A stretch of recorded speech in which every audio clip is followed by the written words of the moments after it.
नमस्ते दोस्तों, मेरा नाम है हिमांशु। स्वागत करता हूं आपका इस नई वीडियो में। दोस्तों, इस वीडियो के साथ मैं एक नई सीरीज और चालू करने वाला हूं, जिसमें मैं आपको बॉलीवुड के जो लेटेस्ट सॉन्ग आ रहे हैं या फिर पॉपुलर सॉन्ग्स हैं, उनको मैं एक म्यूजिक प्रोड्यूसर की हैसियत से देखूंगा और आप लोगों को एक म्यूजिक प्रोड्यूसर होने के नाते बताऊंगा कि क्या आप उन चीजों से सीख सकते हैं। तो ये एक तरीके से मैं कोई भलाई या बुराई वाला वीडियो नहीं बना रहा हूँ, मैं इसको एक म्यूजिक प्रोड्यूसर की हैसियत से देखूंगा कि मैं इस सॉन्ग से क्या चीजें सीखता हूँ। तो आज जो मैं सॉन्ग का एग्जांपल लेने वाला हूँ वो अभी बहुत ही ज्यादा ट्रेंडिंग सेक्शन में चल रहा है। उस सॉन्ग का नाम है मैं निकला गड्डी लेके और ये है गदर 2 मूवी से। काफी लोगों को ये सॉन्ग पसंद आएगा और काफी लोगों को ये सॉन्ग पसंद नहीं आएगा। ये सॉन्ग अभी रीमेक बना है। हमने इस सॉन्ग को जो पहली नजर में देखा था ना, वो हमने वो पुरानी जो गदर आई थी ना उसके हिसाब से देखा था, और अभी ये रीमेक बन के आया तो हमारा क्या है, कहीं ना कहीं हर्ट उस सॉन्ग से जुड़ जाता है। तो काफी लोगों को क्या है कि वो लगता है कि यार ओल्ड सॉन्ग बहुत अच्छा था, और काफी लोग जो होते हैं जिनको उस टाइम का म्यूजिक अच्छा नहीं लगता था, जैसे क्लैरिटी नहीं होती थी और डांस टाइप अगर उनको नहीं लगता था, इलेक्ट्रॉनिक म्यूजिक मतलब उस टाइम की जो म्यूजिक है सॉन्ग्स में नहीं आता था, अब इलेक्ट्रॉनिक म्यूजिक भी आना चालू हुआ है, तो उन लोगों को ये आज का सॉन्ग अच्छा लगेगा। तो मैं इसमें थोड़ा नहीं पढ़ना चाहता कि आज वाला बढ़िया या पुराने वाला बेहतर था, क्योंकि दोस्तों देखो, ये वाली जो चीज है ना, एक आर्टिस्ट की क्रिएटिविटी पर डिपेंड करती है और क्रिएटिविटी को आप जज नहीं कर सकते हो किसी पैमाने पर। इस सॉन्ग का जो म्यूजिक दिया है वो मिथुन जी ने दिया है, जिन्होंने तुम ही वो सॉन्ग दिया है ना। बहुत ही उनका शानदार वर्क लगता है। उनका सबसे पॉपुलर जो सॉन्ग मेरे को लगता है ना, वो लगता है सनम रे। मेरे को बहुत ही ज्यादा प्यारा लगता है वो सॉन्ग। तो वो कुछ ना कुछ मेलोडिक पार्ट्स को इंट्रोड्यूस करते हैं अपने सॉन्ग्स में, और ये वाला सॉन्ग मेरे को मेलोडिक के साथ साथ डांस पेपी भी लगा है। तो एक तरीके से मैं इस सॉन्ग को कहूंगा कि आप अगर पंजाबी ईडीएम सुनना चाहते हो ना, पंजाबी ईडीएम अगर कोई कैटेगरी सुनना चाहते हो, तो ये सॉन्ग है ना, वो पंजाबी ईडीएम वाली कैटेगरी में मैं आपको बताना चाहूंगा। तो चलिए इस सॉन्ग के बारे में हम बात करते हैं। तो ये सॉन्ग जो स्टार्ट होता है ना, वो एक क्लैप के साउंड से स्टार्ट होता है। मैं आपको सुनाता हूँ। तो देखो, ये वाला साउंड है, अगर आप देखो तो जो क्लैप वाला साउंड है, तो ये वाला साउंड है, ये क्लैप वाला साउंड थोड़ा सा एनर्जी देता है। हमारे यहाँ अगर हम कोई भी लूप हम बना रहे हैं, जैसे मैंने किक को टिक टिक टिक इस तरीके से रखा हुआ है ना, तो अगर हम इसके साथ क्लैप का साउंड या हाइज में हम राइड का साउंड जोड़ देते हैं, तो इसमें ऑटोमेटिकली एनर्जी आ जाती है। तो इस सॉन्ग में क्या है कि हमको एनर्जी की जरूरत थी, इसलिए इन्होंने यहाँ पर क्लैप का साउंड जोड़ा है। इससे इस सॉन्ग में एक अलग ही एनर्जी आ गई। अगर आप सोचो कि ये क्राउड क्लैप है, जो साउंड है ये कश्मीर पैक में आपको मिल जाएगा, अगर ये नहीं होता इसमें तो ये थोड़ा खाली खाली लगता। मैं एक और बार आपको सुनाता हूं, देखो। तो ये वाली जो चीज है ना, ये क्लैप, ये हमारे सॉन्ग में एक एनर्जी ला रही है। अब मैं आपको बताऊं, इन्होंने काफी जगह इस सॉन्ग में बेस ड्रॉप का यूज किया है। बेस ड्रॉप क्या होता है मैं आपको सुनाता हूँ। देखो, आपको इस तरीके का साउंड सुनाई देगा, डुंग। तो बेस है ना, वो उसकी जो पिच है वो डाउन हो रही है, इसको बेस ड्रॉप बोलते हैं। तो जैसे अभी हम आते हैं, सुना आपने, ये था बेस ड्रॉप, और इन्होंने आगे भी इसको यूज किया है जैसे, और देखो एक और जगह पर इन्होंने यूज किया है। तो देखो, बेस ड्रॉप से क्या होता है, अचानक हमको कोई भी ट्रांजिशन करना है, तो इसको हम जो जहां पर हमको ट्रांजिशन करना है उससे एक बार पहले हम बेस ड्रॉप को लगा देते हैं। तो इससे क्या है कि आपको जो सुनने वाला है उसको आप ये फील कराते हो कि इसमें अब कुछ चेंजेस आने वाले हैं। तो इन्होंने बेस ड्रॉप का यहाँ पर यूज किया है। अब बेस ड्रॉप का यूज करते वक्त आपको ये ध्यान रखना चाहिए कि बेस ड्रॉप के आसपास कोई बेस का साउंड नहीं हो, क्योंकि क्या है कि बेस ड्रॉप बेस में ऑटोमेटिकली एक एनर्जी लेके आता है। ठीक है, अगर आपने बेस ड्रॉप के साथ बेस का भी यूज कर लिया ना, तो आपका सॉन्ग गया। इसलिए कोशिश कीजिए जहां पर भी आप बेस ड्रॉप का यूज करने वाले हो, उस पैटर्न में ही, जैसे 4 बार का अगर आप वो पैटर्न है आपका, है ना, जैसे इसमें एक बार मैं आपको ये सुनाता हूँ, ये वाला। तो इसमें अगर हम थोड़ा सा पीछे चलते हैं इस सॉन्ग में,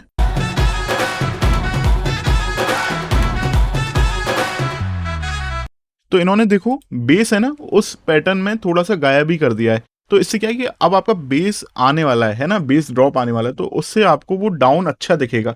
तो कभी भी अगर आप बेस ड्रॉप का यूज करना चाहते हो, उस पैटर्न में या तो कुछ बार पहले या फिर उस पूरे मतलब जो 8 बार का आप पैटर्न बना रहे हो ना, आप वहां पर बेस को गायब कर दो। इससे आपको एक अलग ही एनर्जी देखने को मिलेगी। इस सॉन्ग में एक अच्छा एग्जांपल जो मैं आपको देना चाहता हूं वो है स्टीरियो वाइडनिंग का।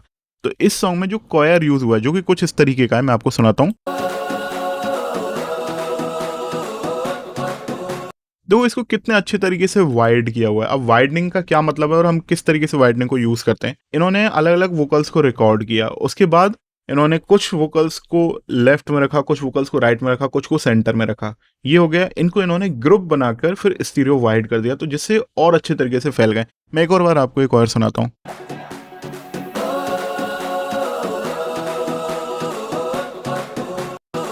तो ये स्टीरियो वाइडनिंग का एक बहुत ही अच्छा एग्जाम्पल है। आपको इससे सीखना चाहिए कि कुछ एलिमेंट्स को आपको सॉन्ग में स्टीरियो वाइड करना चाहिए, तो कुछ एलिमेंट्स की स्टीरियो वाइडनिंग को आपको कम करना चाहिए। इस सॉन्ग में एक वोकल पीछे और चल रहा है जो कि मैं आपको सुनाता हूँ।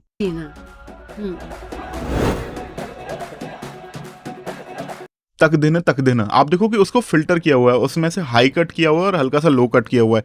तो वो देखो बैकग्राउंड में एक एम्बियंस को बना रहा है। हमको कुछ एलिमेंट्स अपने सॉन्ग में इस तरीके के रखने चाहिए जो हल्का सा एम्बियंस को बनाए।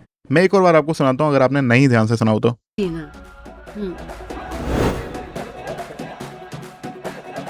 तो ये देखो, ये तक दिन है ना, ये इन्होंने हल्का सा ओपन हो रहा है ना, इस तरीके से रखा है। और ये जो इस लाइन के साथ ही एक मोड़ आया, इसमें एक वोकल और आ रहा है, देखो वो भी धीरे धीरे ओपन हो रहा है, मतलब फिल्टर किया हुआ है तो वो धीरे धीरे खुल रहा है। मैं एक और बार आपको सुनाता हूँ,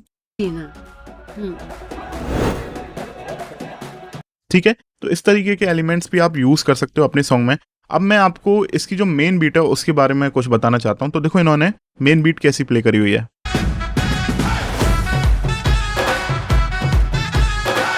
तो देखो इन्होंने क्या किया हुआ है, टक टक टक है ना, किक है ना, टक टक टक टटक है ना। तो इन्होंने जो ढोल का लूप लिया हुआ है ना, अब काफी लोग क्या करते हैं दक चिक पूरा लगातार ढोल का लूप लगा दिया, लेकिन उन्होंने क्या किया हुआ है, केवल अंत के बार पर एक ढोल का लूप लगाया हुआ है। तो देखो इससे क्या है कि आपका म्यूजिक सॉन्ग है ना वो पूरा कंट्रोल में चल रहा है, पूरा ना तो पंजाबी में कन्वर्ट हो रहा है और ना ही पूरा इलेक्ट्रॉनिक म्यूजिक में कन्वर्ट हो रहा है। तो इन्होंने किक के साथ इन्होंने क्राउड क्लैप लगाई हुई है। मैं एक और बार आपको ये बीट सुनाता हूँ, देखो।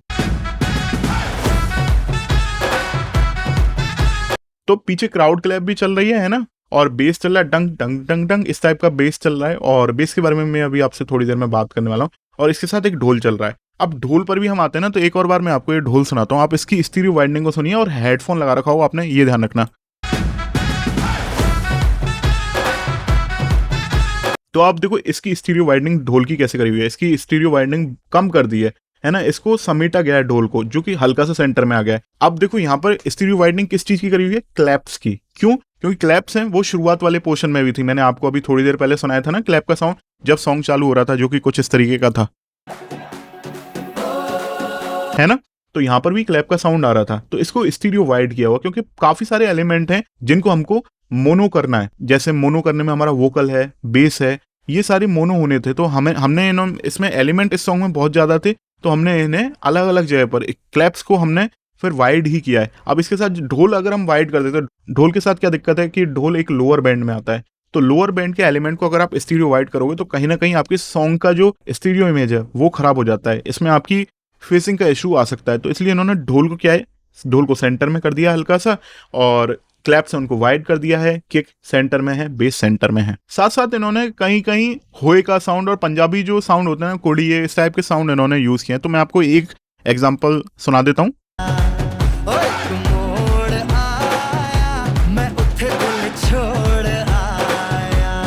तो ये आपकी बीट को भरने के तरीके हैं। इन्होंने होए में क्या किया हुआ है, लो को कट कर दिया, थोड़ा सा हाइस को कट कर दिया, और इसको एक बीट की तरह, एक परकशन की तरह यूज किया है, मैं ये कहूंगा। तो इन्होंने देखो इस बीट को कितना, अगर आप इनका परकशन वाले पार्ट सुनो, उसमें किक आ रही है ना, और क्राउड क्लैप सुनाई दे रही है, और ढोल का कटा हुआ लूप है जो लास्ट के बार में प्ले हो रहा है, इस तरीके से इन्होंने किया हुआ है। तो ये सारी चीजों से, और ये होए को डाल दिया, तो एक परकसिव एक बीट है ना, वो बहुत ही अच्छी है, और वो ही डांस पैपी बनाती है, इसको डांस करने के लायक बनाती है। अब हमारे पास एक एग्जाम्पल और आ रहा है इस सॉन्ग से सीखने के लिए, कि जब भी आप कोई सॉन्ग में ट्रांजिशन करना चाहते हो और आपने एक बीट बना रखी है, तो आपको ट्रांजिशन का फील कराने के लिए, और आपको बीट चेंज नहीं करनी है, तो आपको ट्रांजिशन का फील कराने के लिए आप उस बीट में से कुछ एलिमेंट्स को हटा दीजिए, तो अपने आप ही एक दूसरी बीट बन जाती है और सुनने वाले को लगता है कि अब यार कुछ नया आया है। तो ये हमको बार टू बार, मतलब 8-8 बार के बाद हमको ये एक्सपेरिमेंट करने चाहिए। जैसे मैं आपको सुनाता हूँ, इनकी अभी जो कोरस वाली मेन बीट थी वो इस तरीके से चल रही थी, और उसमें से उन्होंने कुछ एलिमेंट्स को हटा दिया। जब ये दोबारा हमारा रिपीट हो रहा है ना, रब जाने कब निकला अमृतसर, तो ये लाइन जब आई है तब इन्होंने यहाँ पर बीट दोबारा डाउन करी है। तो इसमें क्या है, इन्होंने कुछ एलिमेंट्स को हटा दिया है। तो अभी हम सुनते हैं।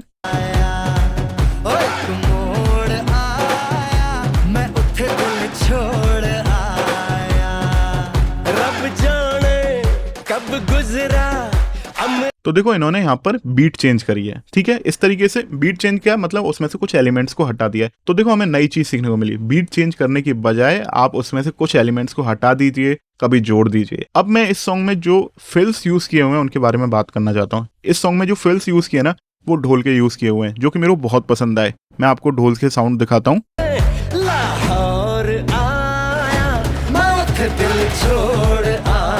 ठीक है, और एक और आपको दिखाता हूँ।